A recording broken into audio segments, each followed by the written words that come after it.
communication is about educating the people. In order for the people to really understand your message, you have to educate them. And it's for their good, right? To protect them so they know how to prevent it. Once you're armed with that education, you can make good decisions. And as a communicator, that is part of our responsibility, to educate people, not just tell them what you need to know, but why you need to know it.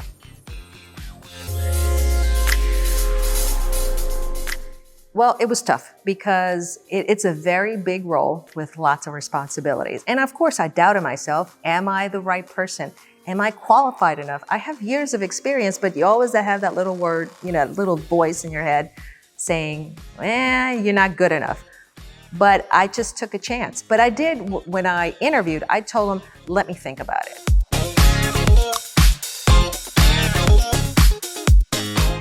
I do have conversations with other people that maybe I admire their input because they're smart, they're strategic thinkers, they can analyze. People that are analytical, they may be very judgy, but they're good at picking out all the bad things.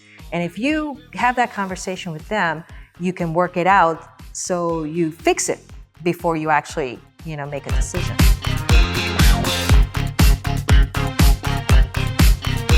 The challenge is always money. In government, even during good times, the challenge is always money because you always need more to get more done. There's always something to be fixed. There's always someone to be helped. And funding is always the challenge.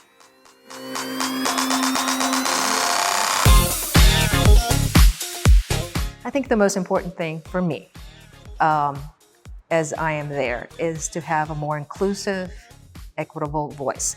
We say that all the time, and sometimes we kind of forget, or we do it depending on what lens it's being seen through. But for me, I do advocate a lot for Latinos. I advocate a lot for the people with disabilities, people in the blind community. And I think it's important for everyone to be able to see information, to get the information in a way they all understand.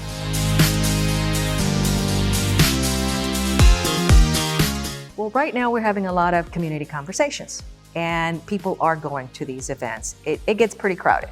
And that is very important. When you're out there actually talking to the community, you hear what they need to say. You can guess, but actually talking to people in different neighborhoods, because different neighborhoods have different needs. Not everybody has the same need or the same problem, but you have to be able to reach out to people and talk to them to really understand where they're coming from.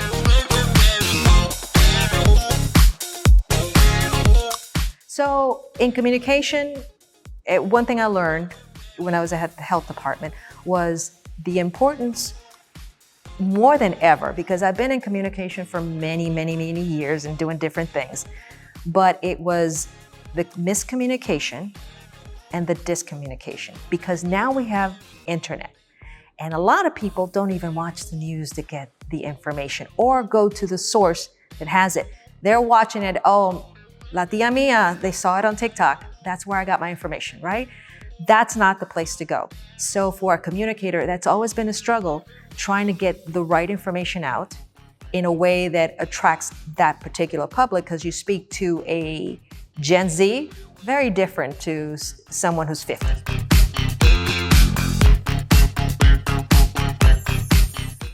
For me, as a woman and Latina, it's just what I am. I can't separate it. I can't pick and choose, to be something different. But it is something that I am aware that people are looking for you to be the example, the role model. I never chose to be a role model. It's just something that happens, right? But once you have that position, I think there's a certain amount of responsibility to always do the work justice. Not just the work, but in life, as be a decent person. So others can, if they're gonna imitate you, to imitate the good things and not the bad.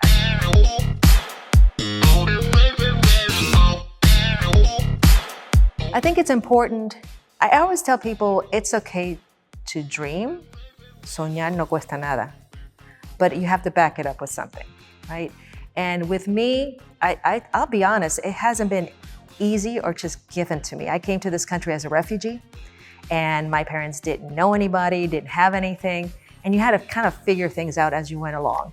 And children of immigrants, you become the adult at a very young age, and you're the interpreter for your parents. So at 7, I was interpreting, insurance policy. I mean, I don't know anything about insurance policy today. And so you take on a tremendous amount of responsibility, and you make a lot of sacrifice. And that's what my parents taught me. You have to make the sacrifice.